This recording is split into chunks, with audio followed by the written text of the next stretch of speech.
أشهد أن محمدا رسول الله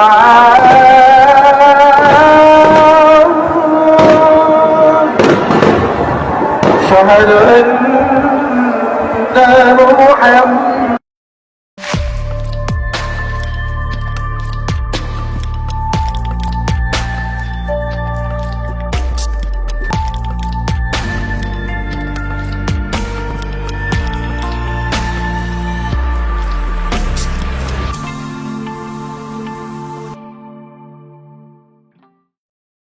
শুনিছেন মুহুর্মুহু গুলির শব্দ আর ফজরের আজান। এটাই ছিল আমাদের জুলাই। বেশি দিন আগের কথা না, মাত্র 2 বছর আগের কথা। এখন যদি আপনাকে জিজ্ঞেস করি জুলাইয়ের মূল ব্যর্থতাটা কি, আপনারা চট কইরা মনে আসবে শাওনের স্ট্যাটাস, মাহিয়া মাহি স্ট্যাটাস, পিয়া জান্নাতুলের লাফালাপি, আর যুবলীগের নেত্রী ওই থুকু বিএনপির এমপি নীলুফারের ওই বক্তব্য।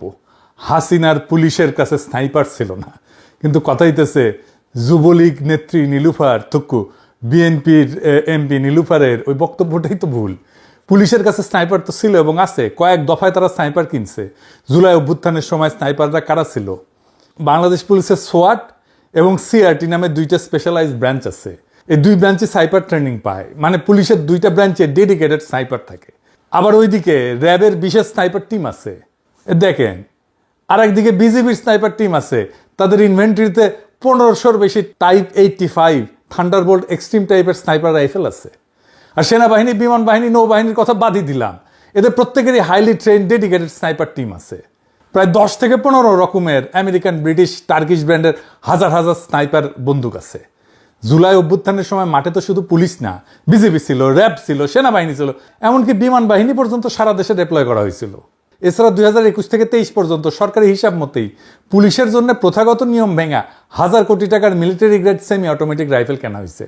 এত কিছুর পরেও কিছু জাউরা জুলাই আন্দোলনের সময় স্নাইপার নিয়ে নানা গুজব আর কনস্পিরেসি থিওরি হাজির করে আর বলে যে আইন শৃঙ্খলা বাহিনীর কাছে স্নাইপার ছিল না। আওয়ামী লীগ বলে বলুক, বিএনপির নেত্রী নীলুফার কেন বলে? ওরে আর আমি কি বলবো? এডিটর সাহেব দেখান মোশাররফ করিম কি কইছে নীলুফার রে।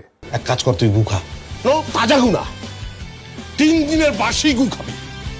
তারপরে নীল নীল মোটা মোটা মাছি উড়ে বেড়াচ্ছে, সেই গু খা, মাছি সহ খা, কচকচ করে শব্দ হবে, ক্রিসপি গু খা। শুনেছো নীলুফার ঠিক মতো কথা কব একেবারে। এরপরে হাউকাও শুরু করলো মাতারি শাওন, সে নাকি জুলাইকে তার সাথে এসে দাঁড়াইলো আরো 2 মাতারি, মাহিয়া মাহি আর জান্নাতুল পিয়া। এই যে হাউকাও হইলো সপ্তাহ জুড়ে, এগুলো আসলে কি? এগুলো ডিজাইন করা হয়েছে, কারা করেছে বুঝে নেন। একসাথে এগুলো দিয়ে চিল্লানি, এগুলো সাজানো জিনিস, যেন কিছু থেকে আপনার আমার নজর সরাই দিতে পারে। আর কোনো কারণ নাই। যে বিএনপি জুলাইয়ের পক্ষে বলতেছে এখন, এমনকি শিলং সালাউদ্দিন পর্যন্ত বলে আওয়ামী লীগের রাজনৈতিক পতন হয়েছে, আওয়ামী লীগের রাজনৈতিকভাবে নিপাত হয়েছে, নির্মূল হয়েছে, দাফন হয়ে গেছে দিল্লিতে। সেই আওয়ামী লীগ বাংলাদেশে আর কোনোদিন রাজনীতি করতে পারবে না। রাজনৈতিক দল হিসাবে আওয়ামী লীগের বিচার দাবি করেছি আমরা, আপনারা দাবি করেছেন, তদন্ত পরিচালিত হচ্ছে। ইনশাআল্লাহ খুব শিগগির রাজনৈতিক দল হিসাবে সেই রাজনৈতিক দলকে বিচারের কাঠগড়ায় নিয়ে যাওয়া হবে। সংবিধানের 47 আর্টিকেল অনুসারে আইন সংশোধন করা হয়েছে, সন্ত্রাস বিরোধী আইনে আছে, আইসিটি অ্যাক্ট আছে, রাজনৈতিক দলের সংগঠনের বিচার করা যাবে। যে কারণেই হোক, সেই বিএনপির এমপি হুদা কামে জুলাইয়ের বিরুদ্ধে বলে না। তাইলে আসেন ধাপে ধাপে বুঝে দেখি আসলে কি লুকাইতে চায় তারা, আর কেন তারা এটা বলে। এইগুলা ডিস্ট্রাকশন, কোনো দুর্ঘটনা না, কোনো স্বতঃস্ফূর্ত ঘটনাও না। এটা একটা কৌশল, হঠাৎ কইরা হয় নাই। এইটা একটা বহুত পুরানা কৌশল। এই কৌশল ব্যবহার করে গোয়েন্দা সংস্থা, রাষ্ট্রযন্ত্র আর বাঙ্গু এলিট মিডিয়া, ফোনদের আলো, দিল্লি স্টার, ছায়ানট, উদিসি, এদের পিছনে ইন্ডিয়ান কালচারাল এস্টাবলিশমেন্ট। এইটার আবার একটা একাডেমিক নামও আছে। যাই হোক, সেটা যাওয়ার আগে আপনাদের কয়টা জিনিস দেখাই। এই যে মেরিল প্রথম আলো পুরস্কার দেখেছেন না আপনারা? প্রত্যেক বছর হয়, তাই না? এখন আমার একটা কথা বলেন তো, ওইখানে পুরস্কারটা আসলে কি, কে পাইলো, কোন বিভাগে কে জিতলো, এটা কেউ মনে রাখে? মনে করেন তো, শেষ কবে কাউরে বলতে শুনছেন আমি মেরিল প্রথম আলো পুরস্কার পাইছি? তারে পরিচয় করে দেওয়া হইতেছে, উনি কলে মেরিল প্রথম আলো পুরস্কার পাইছে। শুনিছেন? শোনেন নাই? আপনাদের কি মনে আছে? নাই তো, কেউই মনে রাখে না কে পাইলো। তাহলে মানুষ মনে রাখে কি? মনে রাখে ওই স্টেজে কি হইল, কোন নায়িকা নাচলো, কে কি পোশাক পরে আসলো, কার সাজ কেমন ছিল, এটাই আসল প্রোডাক্ট। পুরস্কারটা নিছক একটা মোড়ক, ভিতরের আসল পণ্যটা হইল সুন্দরী নারীর দৃশ্য। কারণ দুনিয়ায় সুন্দরী নারী একটা গুরুত্বপূর্ণ কৌশলগত সম্পদ, স্ট্র্যাটেজিক অ্যাসেট। এটা মনে রেখেন, এটা ইন্ডিয়া জানে, আওয়ামী লীগ জানে, বাঙ্গু বামেরা খুব ভালো করে জানে। এটা কথা কইয়া রাখি, এইগুলোরে সুন্দর বানানো হয়, সুন্দর না করলে ওরা। যাই হোক, ওইদিকে আর না যাই। এই জন্যই খেয়াল করে দেখেন, আর্ট, কালচার, সিনেমা, নাচ, নাটক, গান, অভিনয়, মডেলিং, এই গোটা সাংস্কৃতিক পরিসরটা সিংহভাগ কাদের দখলে হিসাব করে দেখেন। এরাই ইন্ডিয়ান আধিপত্যের অংশ। জামাতের কথা বাদই দেন, ওদের তো এখানে ঢোকার প্রশ্নই আসে না। কিন্তু বিএনপির কেউ আছে এই জায়গায়? নাই। পুরা সাংস্কৃতিক পরিসরটা একটা নির্দিষ্ট বলয়ের হাতে, আর সেই বলয়টা কোন দিকে হেলানো সেটা আপনি নিজের চোখে দেখতে পান। এই সুন্দরী নারীরা যে কাজটা করে সেটা হইল সবচেয়ে কম খরচে সবচেয়ে বেশি লাভ তুলে আনে ইন্ডিয়ান স্ট্যাবলিশমেন্টের জন্য, আওয়ামী লীগের জন্য, বামেদের জন্য। কম বিনিয়োগ, চড়া মুনাফা। এইবার আসেন এই পুরা খেলাটা দেখি, কেমনে পরিচিত নারী মুখ দেওয়া রাজনৈতিক বার্তা ছড়ায় দেওয়া হয় সবচেয়ে কম খরচায়, সবচেয়ে কার্যকরভাবে। হ্যালো এফেক্ট বলে একটা কথা আছে, মার্কেটিংয়ে পড়ানো হয়। বাংলায় বলতে পারেন জ্যোতির্বলয় প্রভাব। সহজ কথা, একটা সুন্দর মুখ দেখলে আমাদের মন আপনা আপনি ধরে নেয় যে মানুষটা ভালো, বুদ্ধিমান, বিশ্বাসযোগ্য। আমরা গইলা যাই কোনো প্রমাণ ছাড়াই, তার কোনো যোগ্যতার প্রমাণ দেওয়া ছাড়াই আমরা গইলা যাই। 1979 সালে গবেষক শেলি চেইকেন একটা পরীক্ষা করে দেখছিলেন যে একই কথা যদি একজন আকর্ষণীয় চেহারার কেউ বলে আর একজন সাধারণ চেহারার কেউ বলে, মানুষ আকর্ষণীয় চেহারার জনেরটা বেশি বিশ্বাস করবে। কথা এক, শুধু মুখ আলাদা, কিন্তু ফলাফলও আলাদা। এখন এইটা রাজনীতিতে গোয়েন্দা কার্যক্রমে কি করে? এখানে দুইজন গবেষক, কার্ল পামার আর রল্ফ পিটারসন, সরাসরি এটা একটা গবেষণা করেছিলেন। এটার নাম ছিল রাজনৈতিক বিশেষজ্ঞতায় উপলব্ধিতে সৌন্দর্যের প্রিমিয়াম। মানে রাজনীতি বিষয়ে জ্ঞান দেওয়ার ক্ষেত্রে সুন্দর মুখের কোনো আলাদা ভূমিকা আছে কিনা ওরা ম্যাপে দেখাইছেন। যাদের রাজনীতি জ্ঞান কম কিন্তু চেহারা সুন্দর, তারা অন্য মানুষের ভোট আর মতামত বেশি প্রভাবিত করতে পারে। বুঝেন ব্যাপারটা? জ্ঞান না, চেহারাই মানুষকে বাধ্য করে একজনকে রাজনীতি বোঝেন এমন কেউ হিসেবে মাইনে নিতে। এইখানে যা বিনিময় হয় সেটা তথ্য না, যুক্তি না, দলিল না। সুন্দর মুখটা কথাটা প্রমাণের আগেই বিশ্বাসযোগ্য করে তোলে।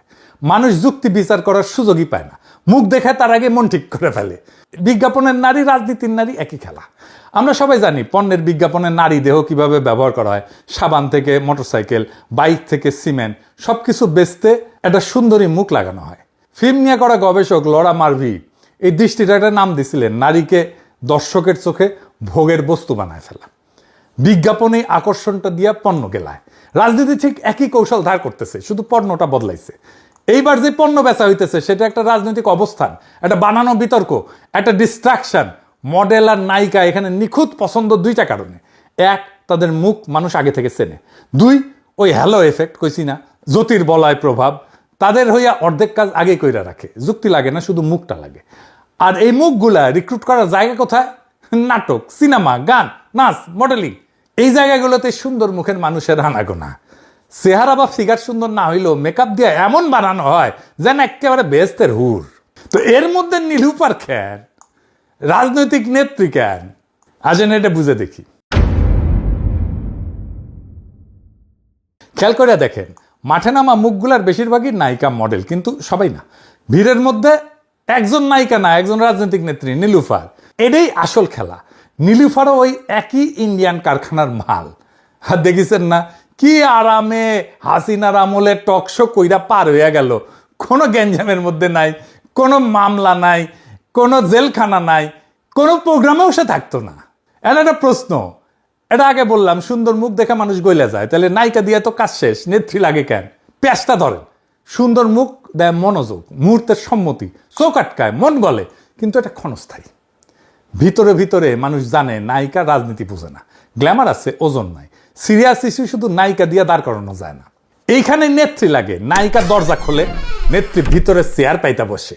নেত্রী সেইটা আনে যেটা নায়িকার নাই, ওজন, সিলমোহর। সে দাঁড়াইলে মানুষ ভাবে ও তাইলে এটা শুধু নাচ গান না, এটা শুধু গ্ল্যামার না, এর সাথে দু একটা সাংবাদিক, শিক্ষক জুড়ে দিলে জমে যাইত। করতে পারিনি, টাইম পাইনি। প্রত্যেকের আলাদা কাজ। নায়িকা টানে চোখ, নেত্রী দেয় রাজনৈতিক সিলমোহর। নায়িকা আনে সৌন্দর্য, নেত্রী আনে দোহাই। একটা টানে আর একটা টিকায়। রং আর সিল একই সাথে, জাল নোটও এতে আসলের মতো মনে হয়। তো এই মেশিন, এই সিস্টেম গোয়েন্দা সংস্থার এত কাছে এত জনপ্রিয় কেন?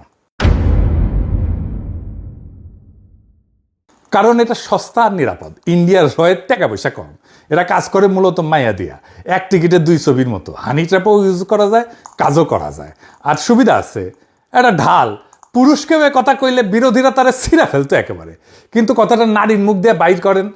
এইবার কেউ পাল্টা কিছু করলে রব উঠবেন, নারী বিদ্বেষী, নারীর গায়ে হাত, সমালোচক পিছায় যায়। বার্তা ছোটে কিন্তু বার্তা বাহকরে ধরা যায় না। নারী মুখ এইখানে বুলেট প্রুফ জ্যাকেট একটা। 2 নাম্বার টনিক। আওয়ামী লীগের তৃণমূলের কর্মীরা মাঠে নামতেছে, মাইর খাইতেছে, জেলে যাইতেছে, মামলা খাইতেছে, এদের চাঙ্গা রাখা লাগে। এখন একটা সুন্দর মুখ দলের হইয়া কথা বললে কর্মী গরম হয়, উত্তেজনা বাড়ে, উদ্দীপনা বাড়ে। ক্রিকেট মাঠে সিয়াল লিডারদের মতো দেখেছেন না, টেকা দিলে আইসা নাইচা যায়। কাজ ওইটাই, মনোবল ইনজেক্ট করে ভিতরে। 3 নাম্বার কম খরচা, চড়া মুনাফা। যুক্তির ন্যারেটিভ বানাইতে গবেষণা লাগে, মাথা লাগে, তথ্য লাগে, দলিল লাগে, খাটনি লাগে, খরচা আছে, তাও ধরা খাওয়ার ভয় আছে। তার বদলে 4টা সেনা সুন্দর মুখ নামায় দেন, খরচ শূন্য, রিটার্ন বিশাল, চোখ টানে, মিডিয়া কাভার করে, ভাইরাল হয়, আসল প্রশ্ন চাপা পড়ে। এটাই লো কস্ট হাই রিটার্ন। শুরুতে যে কইছিলাম না, কম বিনিয়োগে চড়া মুনাফা, এটা তার হিসাব। যে কোনো ধূর্ত ক্ষমতা এই হিসাবটা জানে। গোয়েন্দা সংস্থা তো জানেই, ইন্ডিয়া তো জানেই, বামেরা তো জানেই, আওয়ামী লীগ তো জানেই। এই যে এই মাতারিগুলো এত নির্লজ্জ, এটা প্রমাণ দিতেছি। অনেকে হয়তো জানে না। এটা হচ্ছে মুরাদের ব্যাকডোর ক্র্যাশ, মাইয়া মাইর একটা শ্যুট থেকে নেওয়া ছবি, ইউটিউবে আছে ভিডিওটা। তো এই মাই 2023 সালের মার্চ মাসে কারাল রানীর পুলিশের করা ডিজিটাল নিরাপত্তা আইনের মামলায় আটক হয়েছিল। সে ওই সময় দাবি করেছিল যে তাকে প্রেগনেন্ট অবস্থায় আটক করে নির্যাতন করা হয়েছে। এটা ছাড়াও মুরাদ তাকে জোর করে সেরাটনে যাইতে বলছিল। পরে নাকি সে হিস্ট্রি সবাই জানেন না? না, এডিটর সাহেব শুনান। এখন তুই আসবি, এখন ওটাই মনে হয় যাচ্ছে। চুপচাপ, এখন আসবি। আমি মিটিং এ। তুই তুই তুই তুই লাইতে গেছ, তুই বনানী রেস্টুরেন্টে খাইতে গেছ। এই তো খাবার অভাব হয়েছে রে মাগি। শুনিছেন, এরকম অপমানিত হইলে কোনো নারী ওই দলের আশেপাশে তো যাইতো না, যাইতো বলেন? মানে টাকলা মুরাদ যদি একজন বাজারের আচরণ করতো, সে দেখিতে আওয়ামী লীগের সার্ভিস দিত না, ইমো সার্ভিসও দিত না, কিন্তু এই মাতারি দেয় সার্ভিস। আর আরেকজন দেখেন, এই যে এই 2রা আগস্ট 2024 বাংলাদেশের মাটি যখন রক্তে ভিজে যাইতেছিল, মানুষ উদ্ভ্রান্ত হইয়া মুক্তি কামনা করতেছিল, তখন এ ব্যস্ত ছিল উদ্দাম আমোদ প্রমোদে। আজকে সে শাওনের পাশে খাড়াইছে। হ্যাঁ, এটাই খারাপ। তো ওর নাকি বিবেক বোধ জায়গায় উঠছে। ওরে বাপরে, বিবেকের গোষ্ঠী কিলাই। ফ্যাসিস্টের চালাদের বিবেকবোধ কখন জাগ্রত হয় এটা আমরা ভালো করে জানি। ওই ভারতীয় পণ্য বয়কট আন্দোলনের টাইমে হাঙ্কারে মুক্তিযুদ্ধে ইন্ডিয়ার অবদান শিখাইতে এসেছিল। সেই যে আমি দিছিলাম বাম্বু। এডিটর সাহেব দেখান ওই আগেরটা। তার আগে একটু ওই বোতল সুন্দরীর নিয়ে কথা কয়ে নেই। আমি কইছি না এগুলো গ্ল্যামারের 12টা বাজায় দেবো। বোতল সুন্দরী কেন জানেন? এগুলা তো সৌন্দর্য আর গ্ল্যামার বেছে, কিন্তু ফিগার দেখেছেন সরিষার তেলের বোতলের না কান ইনকা না কালে। তো বোতল সুন্দরী আমার আসপর্দা দেখা আমি টাস্কিত হয়েছি। সেটা লাইভ করেছে, সে কি করছে দেখেন। So yes, hi everyone, Eid Mubarak. আমি এখন লাভিশ বুটিক স্যালুনে আছি। আচ্ছা, আমি একটা জিনিস বলতে চাই। হ্যাঁ, এই যে মানুষ আমার ছবির নিচে যে লেখেন বয়কট ইন্ডিয়ান প্রোডাক্ট, আপনারা হিস্ট্রি জানেন? ইনফ্যাক্ট আমার মনে হয় আপনারা জানেন কি জানেন, সাবিয়া হিস্ট্রি জানেন? 1971, হ্যাঁ, এই যে বাংলাদেশের যুদ্ধ যে হয়েছে পাকিস্তানের সাথে, হিস্ট্রি জানেন? হ্যাঁ, আমার মনে হয় কি জানেন, আপনি জানেন, আমাদের অন্যান্য আছে, সবাই জানেন। বাট আমার মনে হয় আমার ফেসবুকে যারা শুভাকাঙ্ক্ষী আছে, অনেক ফলোয়ার্স আছে, তারা জানে না। তাদের জন্য জানাতে চাই যে আপনাদের একটু জানা উচিত যে 1971-এ ইন্ডিয়া আমাদেরকে, তারা তাদের অনেক আর্মি পার্সন পাঠিয়েছে, তারা হেল্প করেছে আমাদেরকে। যদিও তারা নিজেদের স্বার্থে করেছে বা হোয়াট এভার, বাট তাদের স্বার্থে যদি আমরা বেনিফিটেড হই, উই শুড অ্যাপ্রিসিয়েট ইট। হ্যাঁ, না হলে এই যে এই এত বড় বড় কথা, এই তারপরে ফেসবুক কিছুদিন পর আপনারা ফেসবুক বন্ধ করে দেবেন। এই ফেসবুক কারা চালায়? ফেসবুককে মার্ক জুকারবার্গের ওনার রিলিজন কি জানেন আপনারা? অশিক্ষিতর একটা লেভেল থাকে, লেভেল বাদে আপনার অশিক্ষিত হয়ে যান। একটু যান, একটু গুগল করেন, একটু গুগল করে জানেন যে যাদেরকে বয়কট করতে চান তারা কোথায় আর আপনারা কোথায়, এবং তাদেরই প্রোডাক্ট দিয়ে আপনারা এখানে আসতেছেন। গরু না হলে, ইন্ডিয়ান গরু না আসলে গরুর দাম বেড়ে যাবে, পেঁয়াজ না আসলে পেঁয়াজের দাম বেড়ে যাবে, তখন তো আবার বয়কট ইন্ডিয়া আপনারা করবেন না। মানে সুযোগ সন্ধানী। এনিওয়েজ, কইছে ভারত নাকি আমাদের মুক্তিযুদ্ধের সময় সাহায্য করেছে। দেখেছেন? তবে এদের এই লাফালাফির চাইতে খুনি জিয়াউল হাসান আর ইনুরে হাত করা ছাড়া আদালতে যাওয়া, হাসি হাসি মুখ করে কথা বলা, ইনুর নাকি আবার গায়ে হাত দিবেন না করে সেন্ড করে ওটা, এটা দেখাটা আমাদের জন্য বেশি অপমানের। প্লিজ প্লিজ আমাদের রাস্তা ইয়ে করেন না, প্লিজ রাস্তা ইয়ে করেন, রাস্তা ছাড়েন, ধরবেন না। এইগুলা থেকে যেন আমাদের নজর সইরা যায়, তাই এইগুলারে নামানো হয়েছে, এই মাতারিগুলারে নামানো হয়েছে। এই 2 বছর যা হয়েছে বিচারের নামে, এটা হইতেছে বিচার শুরু হয়েছে, চার্জ গঠন হয়েছে, কিছু রায় হয়েছে সামান্য। প্রায় 192 জন প্রভাবশালী ব্যক্তি জেলে, কিন্তু এখনো পর্যন্ত হাতে গোনা কয়েকজনের বিচার সম্পন্ন হয়েছে। হাতে গুনতে পারবেন, কড়া গুনে বলতে পারবেন। অভ্যুত্থানের যেটা নৈতিক সমাপ্তি, বিচার সম্পন্ন করা, সেটা হয় নাই। আর যে হয় না এটা কেমভাবে বুঝেন? জিয়াউল হাসান হাসি মুখে হাত করা ছাড়া, ডান্ডা বেরি ছাড়া ট্রাইব্যুনালে হাজির দিয়ে ঘুরে বেড়াইতেছে। এই একটা দৃশ্য এই টাউনের যে কোনো ফেসবুক স্ট্যাটাসে 1000 গুণ বেশি অপমানজনক আমাদের জন্য। এই দৃশ্যটাই আমাদের বিপ্লবের অসম্পূর্ণতার আসল ছবি। এটাই আমাদের জন্য অপমানজনক। কিন্তু এই রাজধানী কি চালাই যেতে থাকবে এরা, এই মাতারিগুলিয়া? না, এদের যেহেতু চিহ্নিত করা গেছে, এদের জন্য যথাযথ শাস্তির ব্যবস্থা করতে হবে। মাইয়া হয়েছে তো কি হয়েছে? ফ্রান্সে যে সমস্ত নারীরা নাজি অকুপেশনের সময় নাজিদের সাপোর্ট করছে, তাদের ফ্রেঞ্চরা একটা প্রকাশ্য শাস্তি দিত, নাম ছিল এপুরাসিও সোভাজ। ওই অর্থ হইতেছে বিচার বহির্ভূত শুদ্ধিকরণ। ফ্রান্স যখন নাজিদের বাহিনীর হাত থেকে মুক্ত হয়, তারপরে আনুমানিক 20,000 নারীর মাথা কামায় দেওয়া হয়েছিল। এই নারীদের বলা হতো লেতদু, মানে মুন্ডিতা নারীরা, মানে যাদের মাথা কামানো হয়েছে।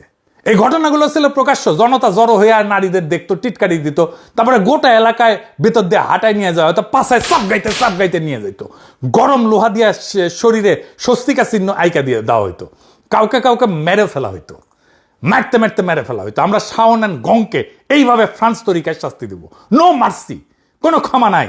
আপনি প্রতিশোধ নেন নাই, কোনো লাভ হয়েছে? লাভ হয় নাই। শাওন অ্যান্ড গংকে ঠিক একই ফ্রেঞ্চ তরিকার ট্রিটমেন্ট দিতে হবে। পশ্চিমারা এসে যদি বলে এইসব কি করতেছো, আমরা কুমুদ তোমাদের দেখে শিখেছি। তোমরা কেমনে ডিল করছো ফ্যাসিস্টদের সহযোগীদের আমরা দেখি নাই, দুনিয়া দেখে নাই। সারা দুনিয়া এইভাবে করে ডিল। ওদের সাথে মানুষের মতো আচরণ করছেন তো মরছেন। সবাইরে করতে হবে না, মারা কয়েকটারে করেন। র আর রিক্রুটমেন্টের জন্য মাতারি খুঁজে পাবে না সারা বাংলাদেশে। 100 বছর ধইরা তৈরি থেকে বিপ্লবী মুহূর্ত আবার আসবে, শীঘ্রই আসবে। মিস যেন না হয় একটা মাতারিও। 100 বছরের শিক্ষা দেওয়া লাগবে ওই একদিনের মধ্যেই, ভুল যেন না হয়। ইনকিলাব জিন্দাবাদ।